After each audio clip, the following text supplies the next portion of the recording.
Hello to you once again, good friends, and welcome to our Sunday series. All of us know that people put on their walls various quotations and proverbs, which they use in order to inspire them from day to day, to give them a kind of positive thrust to the day. Well, we Christians are not so different as all that in the way that we use Bible verses. And there's nothing wrong with that either. It's something that we should be encouraged to do. Some of them are kind of short haul verses, which we use to comfort and strengthen us for a particular crisis. And then as the crisis passes, so they no longer seem to be quite so relevant. It isn't that they become worn out or that their meaning has changed, but rather that they don't apply in quite the same way. Now, other people have long haul Bible verses, which they quote to themselves and to others all the time. One particular favourite is that one from Jeremiah chapter 29 and verse 11. I know the plans I have for you, declares the Lord.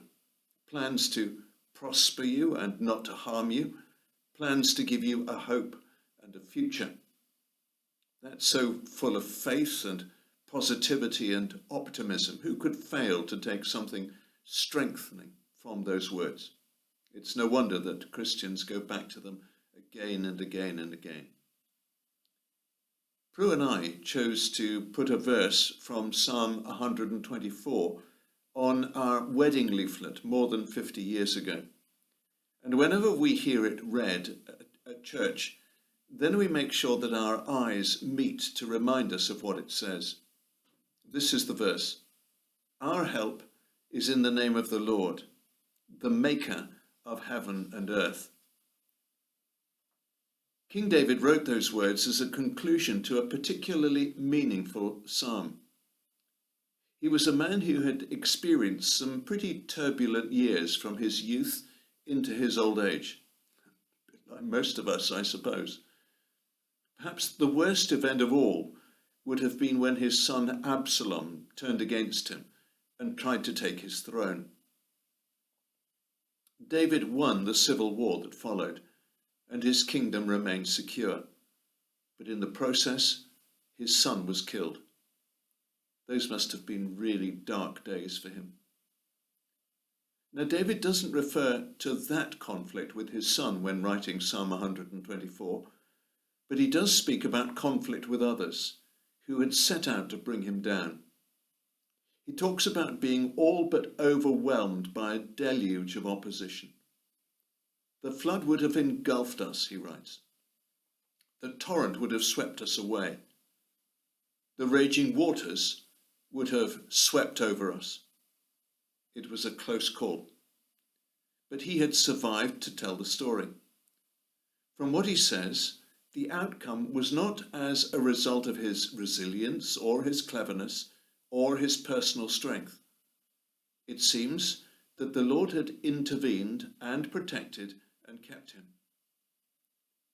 His survival has no logical explanation other than that the Lord had been on his side, and he acknowledges it in the psalm and celebrates it. These words from the prophet Isaiah had not been penned in King David's time, but these two are worth learning by heart or putting up on your wall at home. When you pass through the waters, I will be with you. And when you pass through the rivers, they will not sweep over you. When you walk through the fire, you will not be burned. The flames will not set you ablaze. These promises echo David's experience from centuries before. They speak of a God who is a constant companion, so that we're not alone, of a God who ensures that we'll be able to keep our heads above water, and of a God who controls the heat of the furnace so that we're not burned. A fortnight ago, a workman came to our house to discuss laying some underground cables for us. During the conversation, I asked him how he knew what to do. "Oh, I'm QBE," he explained. Now, I know what NVQs are, National Vocational Qualifications, but what is QBE? Qualified by experience, he told me. Now so was King David, qualified by experience. He had experienced what it was like to be physically threatened by a torrent of opposition, but it didn't sweep over him, nor sweep him away, because the Lord had intervened in his support. One of my favourite Christian songs at the moment is one that I've chosen for today's Sunday series. It begins with this line, "He giveth more grace when the burdens grow greater." And one of the verses contains this couplet, "When we have run out of our hoarded resources, our Father's full giving has only begun."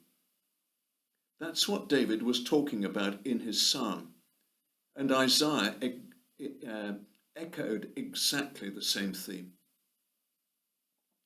In his celebration of surviving the deluge, David uses another image. He speaks not just about the torrent, but he speaks too about having been caught in a snare, which had been laid to trap his feet by a wild fowler. Now we know only too well the way that a snare is meant to work. Once a limb is caught in it, then the more that the victim pulls to try to free itself, the tighter the snare becomes. In fact, the creature which is caught cannot escape by itself. Someone else would have to free it. And that's what David describes. The snare has been broken, he says, and we have escaped. There was someone else, a higher power, assisting David and ensuring his freedom, despite the fact that he had fallen into the trap which had been set for him. So concludes David with these words, "Our help is in the name of the Lord, the maker of heaven and earth." What authority is contained within that name, the name of the Lord? What almighty power, what irresistible strength. The heaven and the earth is evidence of what he is capable of doing. The heaven and the earth owe their existence to him, and they are now subject to his command. Another couplet from that same hymn puts it so well once again. His love has no limits. His grace has no measure. His power has no boundary known unto men. Are you facing some particular challenge at this present time? Does the flood of trials which are coming one after another feel as though they're going to overwhelm you? Have you been trapped by a bad decision or two or three? Our help is in the name of the Lord, the maker of heaven and earth. The torrent has not swept us away. The snare has been broken.